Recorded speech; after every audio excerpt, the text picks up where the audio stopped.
उभं रिंगण ही परंपरा आहे शेकडो वर्षांपासून सुरू असलेली. जेव्हा माऊलींची पालखी एका विस्तीर्ण मैदानात उभी केली जाते आणि त्यासमोर धावतात शेकडो वारकरी, कोण पायात चप्पल नाही, कोण कमरावर धोतरात, कोण गळ्यात टाळ घेऊन, कोणाच्या डोळ्यात अश्रू तर कोणाच्या मुखात हरिपाठ. या उभे रिंगणात कुणी पुढे कुणी मागे नसतो. इथे सर्वच माऊलीचे. धावताना त्यांच्या मुखातून फक्त एकच गजर, ज्ञानोबा माऊली तुकाराम.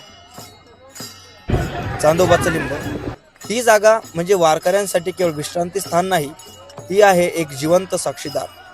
जिथं दरवर्षी माऊलींचं रिंगण भरतं, जिथं धुळीतून प्रेमाचा गंध दरवळतो, जिथं पावलं चालत नाही ती नाचत धावत आणि माऊलीच्या नावाने बेभान होतात. तिथे मातीचा सुगंध, उडणारी धूळ आणि शेकडो टाळांचे आवाज सगळं मिळून निर्माण होते एक अलौकिक वातावरण, जिथे काळ थांबतो आणि केवळ भक्ती वाहते. मित्रांनो, ही वारी फक्त देहाची नाही, ही आत्म्याची यात्रा आहे. या रिंगणात धावताना वारकरी जणू सांगत असतो, देवा मी चालतो, मी धावतो, पण तूच माझं अंतिम ध्येय आहेस. पंढरपूर हे स्थान फक्त एक ठिकाणाचं नाव नाही, ते श्रद्धेचं केंद्र आहे.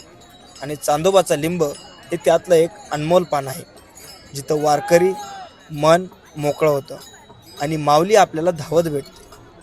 हातात टाळ, मुखात नाम आणि हृदयात माऊली. वारी पुढे चाललेली आहे, विश्वास घेऊन, परंपरा घेऊन आणि भक्तीचा झेंडा घेऊन.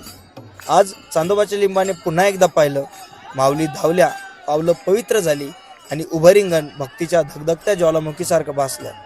जय जय रामकृष्ण हरी. ज्ञानोबा माऊली तुकाराम, पंढरपूरचा विठोबा आणि आपण सारे त्याचे वारकरी.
जायचं